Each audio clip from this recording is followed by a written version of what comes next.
أشهد أن لا إله إلا الله وحده لا شريك له وأشهد أن محمدا عبده ورسوله। আজ কুরবানির তত্ত্বকথার চতুর্থ পর্ব।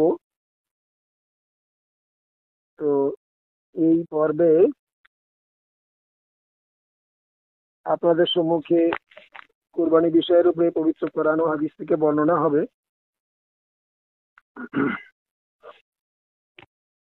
عن عبد الله بن عمر بن العاص رضي الله تعالى عنه أن النبي صلى الله تعالى عليه وسلم قال أمرت بيوم الأضحى عيدا جعله الله لهذه الأمة. قال الرجل أرأيت إن لم أحد إلا منيحة أنثى أفأضحى بها؟ قال لا، ولكن تأخذ من شعرك وأظفارك وتقص شاربك وتحلق عانتك فتلك تمام وزحيتك عند الله।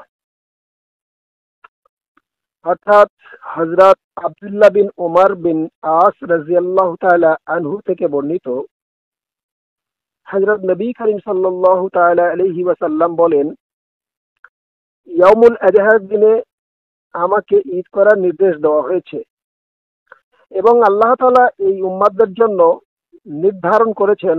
একজন সাহাবী জিজ্ঞাসা করলেন, ইয়া রাসূলুল্লাহ, আমি কুরবানি চলতি দুধদায়িনী ছাগল ছাড়া আর কিছুই পাই নাই। অর্থাৎ একজন সাহাবী কি জিজ্ঞাসা করলেন, রাসূলুল্লাহ সাল্লাল্লাহু আলাইহি ওয়াসাল্লামকে জিজ্ঞাসা করলেন, ইয়া রাসূলুল্লাহ, আমি একটা ছাগল পেয়েছি কিন্তু রানিং দুধ দিচ্ছে, দুধদায়িনী ছাগল, তার বাচ্চা আছে কচি এবং সে দুধ দান দিচ্ছে, তো এছাড়াও অন্য কিছু আর পাইনি, তাহলে কি আমি কুরবানি করব? বলছেন, তাহলে কি আমি ওই ছাগলটি কুরবানি করব? হযরত নবী সাল্লাল্লাহু আলাইহি ওয়াসাল্লাম বললেন, না, কিন্তু তুমি নিজের চুল, গোঁফ, দাড়ি, নখ কেটে নেবে এবং যৌনাঙ্গের অঙ্গসমূহ পরিষ্কার করে নেবে, তাহলে তোমার কুরবানি হয়ে যাবে। হাদিসটি এসেছে যায়িফ আবু দাউদ বেরুথাপা 595 নম্বর হাদিস, সুনানে আবু দাউদ 2789 নম্বর হাদিস, কিতাবুজ যুহা বাবু মা জাআ ফি ইজাবিল আযাহি, নাসাই 4377 নম্বর হাদিস, ইবনে হিব্বান 1043 নম্বর হাদিস, হাকিম চতুর্থ খণ্ড 223 নম্বর হাদিস। এতগুলো হাদিস গ্রন্থে উক্ত হাদিসটি এসেছে। তো সেখানে রাসূলুল্লাহ সাল্লাল্লাহু আলাইহি ওয়াসাল্লামের বিষয়টি বর্ণনা করছেন হযরত আব্দুল্লাহ বিন উমর বিন আস রাদিয়াল্লাহু তাআলা আনহু। তিনি বলছেন, রাসূলুল্লাহ সাল্লাল্লাহু আলাইহি ওয়াসাল্লাম বলেছেন যে ইয়াউমুল আযহার দিনে আল্লাহ রাসূল সাল্লাল্লাহু আলাইহি ওয়াসাল্লাম বলছেন যে আল্লাহ তাআলা আমাকে ঈদ করার নির্দেশ দিয়েছেন। তো দুটো ঈদ, একটা হচ্ছে মানে ঈদুল ফিতর আর একটা হলো ঈদুল আযহা। তো ঈদুল আযহার ব্যাপারে রাসূলুল্লাহ সাল্লাল্লাহু আলাইহি ওয়াসাল্লাম বলছেন আল্লাহ তাআলা আমাকে ঈদ করার নির্দেশ দিয়েছেন। একজন সাহাবী ওই সময় জিজ্ঞাসা করলেন, ইয়া রাসূলুল্লাহ, কুরবানির পশু তো কুরবানি করতে হয়, তো আমি একটা পশু পেয়েছি, অর্থাৎ পশুটি হলো ছাগল এবং সেই ছাগলটি দুধ দেয়নি, তার মানে তার কচি বাচ্চা আছে এবং সে দুধ দেয়, আমি সেই ছাগলটিকে কি কুরবানি করব? তো রাসূলুল্লাহ সাল্লাল্লাহু আলাইহি সাল্লাম বললেন, না, দেখুন, আল্লাহ তাআলা রাস্তায় কুরবানি দিচ্ছেন ঠিক, কিন্তু তা সত্ত্বেও তিনি কত চিন্তা করছেন। প্রথমত তার কচি বাচ্চা আছে, বাচ্চাটার ক্ষতি হবে। দ্বিতীয়ত সে দুধ দিলে অনেক গরিবের মানে উপকার হবে। অতএব ওই রকম কোনো পশুকে কুরবানি না করে অন্য যদি কোনো পশু পাওয়া যায় তাহলে তাকে কুরবানি করতে হবে, অন্যথায় নয়। তো তাকে নিষেধ করলেন। তিনি জিজ্ঞাসা করলেন, ইয়া রাসূলুল্লাহ, যে আফা আজহা, আমি কি কুরবানি করব? আফা আজহা বিহা, আমি কি ওই ছাগলটি কুরবানি করব? ক্বালা, রাসূলুল্লাহ সাল্লাল্লাহু আলাইহি ওয়াসাল্লাম বললেন, লা, যে না, তুমি ওই ছাগলটি কুরবানি করতে পারবে না। তবে কুরবানির সওয়াব বা তোমার তরফ থেকে কুরবানি হয়ে যাবে, তার জন্য তোমাকে কি করতে হবে? ওয়ালাকিন তাখুযু মিন শারিকা, তুমি তোমার চুল কেটে ফেলবে। ওয়া আসফারিকা ওয়া তাকুসু শারিবুকা ওয়া তাহলিকু আনিতুকা ফাতিলকা তামামা উযহিয়াতুকা ইনদাল্লাহ। বলছে যে তোমার চুল, গোঁফ, দাড়ি বা গুপ্তাঙ্গের মানে যা চুল আছে সবকে তুমি পরিষ্কার করবে, তাহলে তোমার তরফ থেকে কুরবানি হয়ে যাবে। এখন চুল, দাড়ি, গোঁফ কাটার সপক্ষে, অর্থাৎ ঈদুল আজহার যখন চন্দ্র উদয় হয়, অর্থাৎ যুলহিজ্জা মাসের চন্দ্র যখন উদয় হয়, উদয় হওয়ার পর থেকে নিয়ে আর কুরবানি পর্যন্ত যারা কুরবানি করবে তাদের চুল, দাড়ি, গোঁফ ইত্যাদি কাটা হারাম। এমনকি গায়ের একটি লোম পর্যন্ত কাটতে পারবে না, এটা হারাম করা হয়েছে, নাজায়েজ করা হয়েছে এবং রাসূলুল্লাহ সাল্লাল্লাহু আলাইহি ওয়াসাল্লামের তরফ থেকে নিষেধ করা হয়েছে। যারা এটা মানেন না, অর্থাৎ তারা যারা চুল কাটেন, গোঁফ দাড়ি কাটেন, তারা এই হাদিসটা দিয়ে বলেন যে রাসূলুল্লাহ সাল্লাল্লাহু আলাইহি ওয়াসাল্লাম নির্দেশ দিয়েছেন, দেখো চুল, গোঁফ দাড়ি কাটার নির্দেশ দিয়েছেন। কিন্তু এখানে পরিষ্কার লেখা আছে যে সাহাবীর কথা, তিনি জিজ্ঞাসা করলেন, ইয়া রাসূলুল্লাহ, আমি কি ওই পশুটি জবে করব, কুরবানি করব, যে পশুটি দুধ দান করছে এবং তার কচি বাচ্চা আছে? তো রাসূলুল্লাহ সাল্লাল্লাহু আলাইহি ওয়াসাল্লাম বলছেন যে না, ওটা তুমি কুরবানি করবে না, তোমার তরফ থেকে কুরবানি হয়ে যাবে যদি তুমি চুল, দাড়ি, গোঁফ ইত্যাদি কেটে নাও, তাহলে তোমার তরফ থেকে হয়ে যাবে, কুরবানি সব তুমি পেয়ে যাবে। কারণ তোমার নিয়েছিল কুরবানি করার, কিন্তু মানে অসুবিধার কারণে তুমি কুরবানি করতে পারলে না, এইগুলি তুমি করো।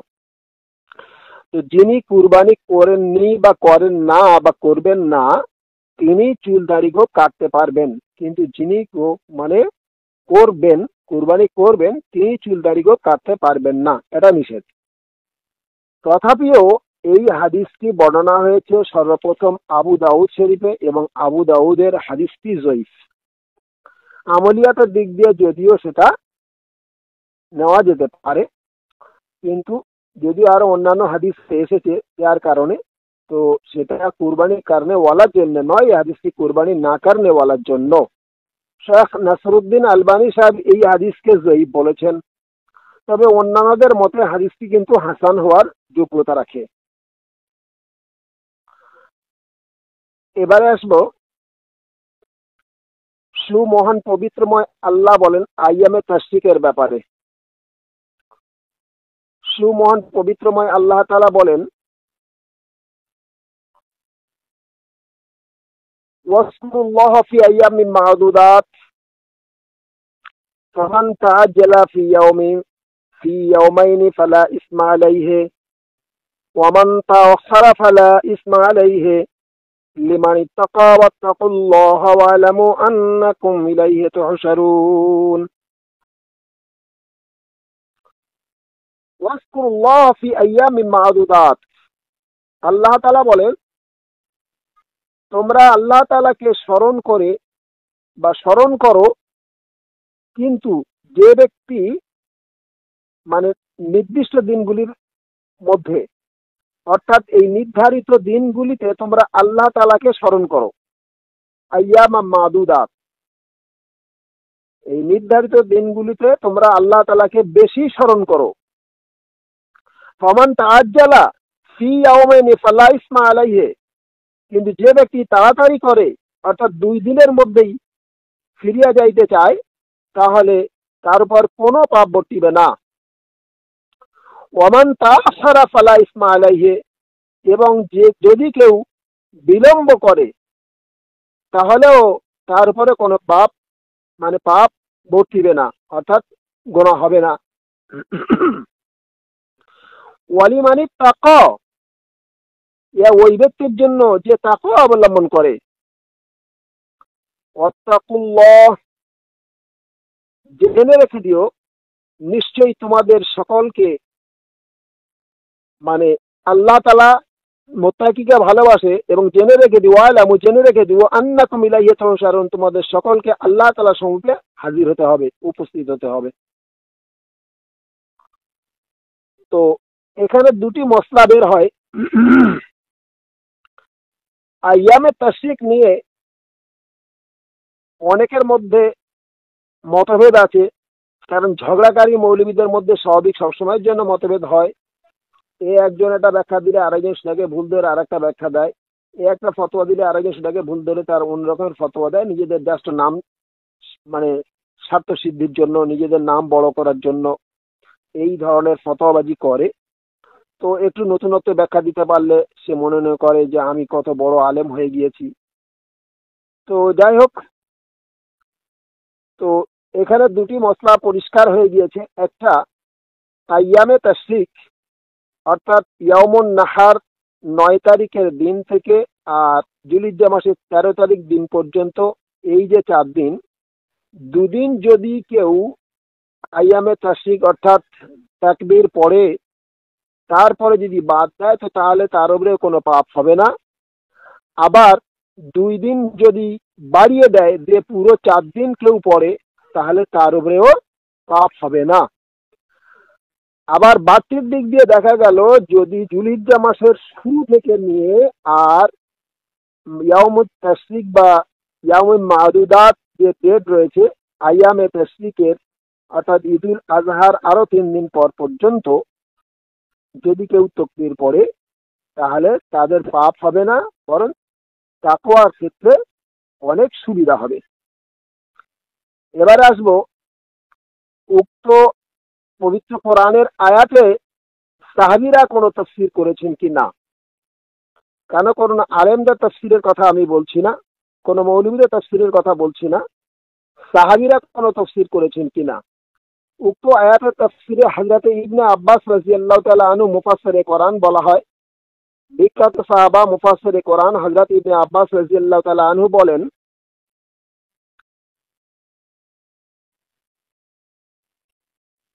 আইয়ামে মাদুদা এর অর্থ আইয়ামে তাশরিক, অর্থাৎ যে দিনগুলির মধ্যে তাকবীর পড়া আবশ্যকীয় সেই আইয়ামে তাশরিক বোঝানো হয়েছে। হাদিসটি এসেছে বুখারী 969 নম্বর হাদিস। এই কোরআন এবং হাদিসের ভিত্তিতে এর উপরে আল্লামা শওকানী রহমতুল্লাহ আলাইহি তাফসীর করেছেন, আইয়ামিন মাদুদাতের অর্থ আইয়ামে তাশরিক, অর্থাৎ তাকবীর যে সময় বা যে দিনগুলির মধ্যে তাকবীর দেওয়া হয়। বইটির নাম আসাইলুল চারার প্রথম খণ্ড 320 নম্বর হাদিস মাসলায় বর্ণিত হয়েছে। সুমহান পবিত্রময় আল্লাহ বলেন, ওয়ায়াজকুরু ইসমাল্লাহি ফি আইয়ামিন মালুমাত, অর্থাৎ আল্লাহ তাআলা বলেন, হে ভৃত্যগণ, নির্ধারিত দিনগুলির মধ্যে আল্লাহর মাহাত্ম্যর নাম বর্ণনা করো। সূরা হজ 29 নম্বর আয়াত।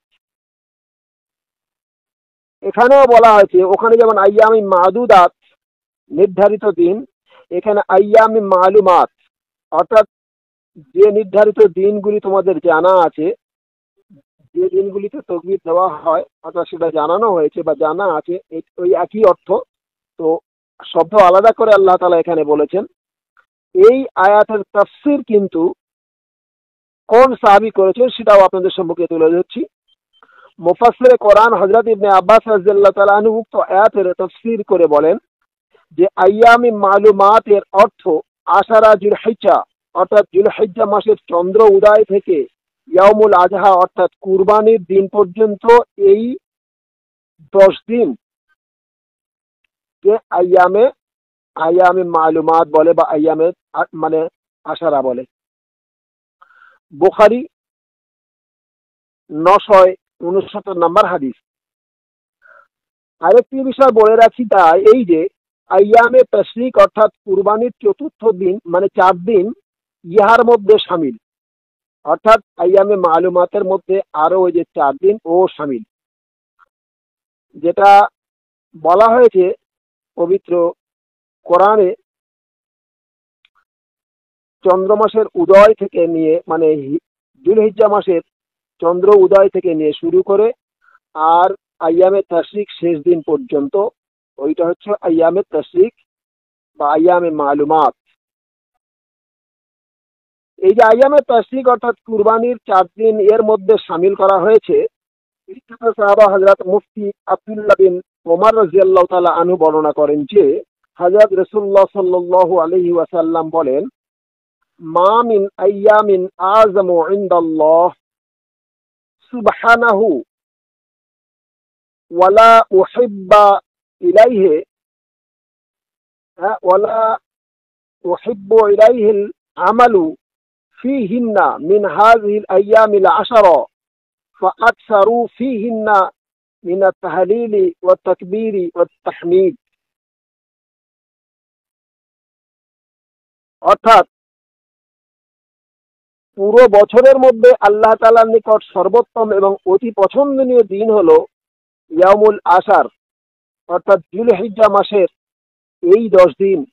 এই জন্য ওই দিনগুলির মধ্যে সব থেকে বেশি বেশি করে আল্লাহ তাআলার জিকির করতে হবে।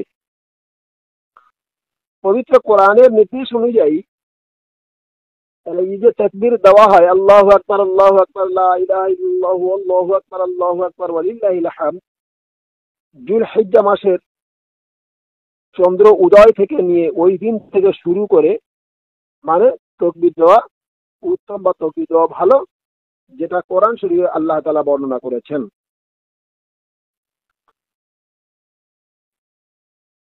তো উক্ত হাদিসে যে জিকিরের সম্পর্কে বর্ণনা করা হয়েছে তা হলো লা ইলাহা ইল্লাল্লাহু আল্লাহু আকবার এবং আলহামদুলিল্লাহ, অর্থাৎ তাকবীর ও হামদ পড়তে হবে ওই 10 দিনের মধ্যে বা আইয়ামে আশারা বা আইয়ামে তাশরিকের মধ্যে ওই সময়গুলিতে এই তাকবীর পড়তে হবে। এখানে তাকবীরটা পূর্ণ দেওয়া হয়নি, এখানে বলা হয়েছে যে লা ইলাহা ইল্লাল্লাহ অর্থাৎ আল্লাহ ছাড়া কোনো মাবুদ নেই, এটা বলতে হবে। আল্লাহু আকবার আল্লাহ মহান এবং আলহামদুলিল্লাহ। তো পুরো তাকবীরটা যদি অন্য হাদিসে এসেছে তখন আসবে ইনশাআল্লাহ বলবো। তো এখন বলা হয়েছে যে এই দিনগুলির মধ্যে তাকবীর দিতে হবে। হাদিসটি এসেছে আহমদ দ্বিতীয় খণ্ড 75 নম্বর হাদিস, উবাইদ বিন হুমায়র রাদিয়াল্লাহু তাআলা আনহু। আরেকটি হাদিস আছে উবাইদ বিন হুমায়র 807 নম্বর হাদিস। নাসিরুল আহাদিসুন নববিয়্যা ওয়া নাসিরুল মাওয়ারিথুল মাহমুদিয়্যা ইমামুল মুহাদ্দিসিন ফিল হাদিস ইমাম হাফিজ আবু আব্দুল্লাহ মুহাম্মদ বিন ইসমাইল বুখারী রাহমাতুল্লাহ আলাইহি যুলহিজ্জা মাসের ওই 10 দিনগুলির মধ্যে মানে তিনি বলেন যে যুলহিজ্জা মাসের ওই 10 দিনগুলির মধ্যে হযরত ইবনে ওমর রাদিয়াল্লাহু তাআলা আনহু এবং হযরত আবু হুরায়রা রাদিয়াল্লাহু তাআলা আনহু যখন বাজারে বের হতেন তখন তাকবীরগুলি বলতেন এবং অন্যান্য সাহাবীরা তাদের তাকবীর ধ্বনির সাথে সাথে তাকবীর বলতেন। তাহলে উক্ত হাদিস দ্বারা কি বোঝা গেল যে যুলহিজ্জা মাসের চন্দ্র যখন উদিত হতো সেদিন থেকে আরম্ভ করে আইয়ামে তাশরিক শেষ হয়ে যাওয়া পর্যন্ত এর মধ্যে শুধু নামাজের পরে পড়তে হবে এমনটি নয়, বা নামাজের পরে পড়তেন এমনটি নয়, নামাজের পরে সালাম ফেরার পরে যেমন পড়া হয় তার অন্যান্য সময়গুলোও কিন্তু পড়তে হবে। সাহাবীরা পড়তেন এবং পড়াটা সুন্নত। অর্থাৎ সাহাবীরা যখন বাজারে যেতেন বা রাস্তা দিয়ে চলতেন তখন এই তাকবীর পড়তেন। তাদের তাকবীরের আওয়াজ শুনে অন্যান্য সাহাবীরাও উচ্চ স্বরে এই তাকবীর পড়তেন। বাজারে, অলি গলি, রাস্তায়, গ্রামে গঞ্জে সর্বত্র পড়তেন। আমরা কি করি, আমাদের দেশের মৌলবীরা কেবল নামাজের পরে ছাড়া মুখে আর আনেই না। ওটা পালন করতে হয় তাই করে, লোকে শোনাতে হয় তাই শোনায়। ওর বেশি মানে তাকওয়া নেই আর কি বলা যেতে পারে। যাই হোক, হাদিসটি এসেছে বুখারী শরীফ 969 নম্বর হাদিস। তবে আইয়ামিন মাদুদাত এবং আইয়ামিন মালুমাত এই দুই শব্দের বিষয়ে সর্বদা ঝগড়া করা ফকিহদের দল ইখতিলাফ করেছেন। হ্যাঁ, যা বড় বড় ফিকহ ও ফতোয়ার গ্রন্থগুলিতে পাওয়া যায়। এই দুটোকে এক করতে পারেনি এবং বিভিন্ন মতভেদ রয়েছে। কোন কোন গ্রন্থ দেখলে বুঝতে পারবেন। বইটির নাম আল মাজমু 8ম খণ্ড 350 নম্বর মসলা, আল হাবি 4র্থ খণ্ড 366 নম্বর মসলা, আল মাফসুদ 4332 নম্বর মসলা, তোহফাতুল ফুকাহায়ে 1ম খণ্ড 287 নম্বর মসলা, আল ইয়াফিয়া আর 1ম খণ্ড 88 নম্বর মসলা, আল কাফি লি ইবনে আব্দুল বার 145 পৃষ্ঠা। তবে এটা সুস্পষ্ট প্রতীয়মান হয় যে আশরায়ে যুলহিজ্জাহ এবং আইয়ামে তাশরিক দিনগুলির মধ্যে বেশি বেশি করে জিকির করা ও তাকবীর বলা উচিত। কিন্তু এক শ্রেণীর আলেমরা যদিও ভিন্ন ভিন্ন মানে দিন বা সময়ের নির্ধারণ করেছেন, যেমন দুনিয়ার হাফেজ ইবনে হাজার আসকালানী রহমতুল্লাহ আলাই এই বিষয়ে বিস্তারিত বর্ণনা করেছেন। ফাতুল বারি ফি শারহ সহিহ বুখারী 3য় খণ্ড 141 নম্বর মসলা।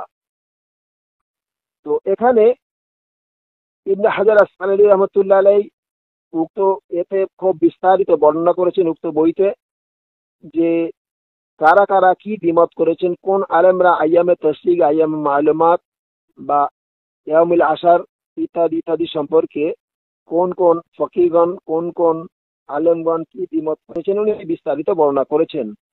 এবং এইরকম ভাবে ঝগড়াকারীরা তাকবীর শুরু ও শেষ সময় নিয়ে মতভেদ করেছেন, যে কোন দিন থেকে তাকবীর শুরু করতে হবে এবং কোন দিন পর্যন্ত শেষ করতে হবে, এ নিয়েও মতভেদ করেছেন। কারণ কেউ কেউ বলেছেন ইয়াউমুন নাহারের মানে 9 তারিখ থেকে আরম্ভ করে আর 12 তারিখ পর্যন্ত, কেউ কেউ বলেছেন 9 তারিখ থেকে আরম্ভ করে 13 তারিখ পর্যন্ত, কেউ কেউ বলেছেন ঈদুল আজহা আয়ামে তাশরিক মানে ঈদুল আজহার পরে আরো 2 দিন, যে 2 দিনের মধ্যে কুরবানি করা যায়। আবার কেউ কেউ বলেছেন আয়ামে তাশরিক অর্থাৎ ঈদুল আজহা বাদ দিয়ে আরো 3 দিন অর্থাৎ মোট হলো 4 দিন, এর ভিতরে কুরবানি করা যায় এবং আয়ামে তাশরিক বলা হয় যেখানে তাকবীর পড়বে। মসলাটি এসেছে আল মাজমু 5ম খণ্ড 36 নম্বর মসলা, আল মাফসুদ 2য় খণ্ড 42 নম্বর মসলা, বেদা ও সানায়ে 1ম খণ্ড 195 নম্বর মসলা, আল উম্মু 1ম খণ্ড 400 নম্বর মসলা। তো উক্ত গ্রন্থগুলি থেকে এই মসলাগুলি বর্ণনা করা হয়েছে। আল্লাহ তাআলা আমাদের প্রত্যেকের তৌফিক দিক, আমরা যেন উক্ত মসলাগুলি সঠিকভাবে পবিত্র কোরআন এবং সুন্নাহর সাথে মিলিয়ে আমল করতে পারি। ওয়া আখিরু দাওয়ানা আলহামদুলিল্লাহি রাব্বিল আলামিন।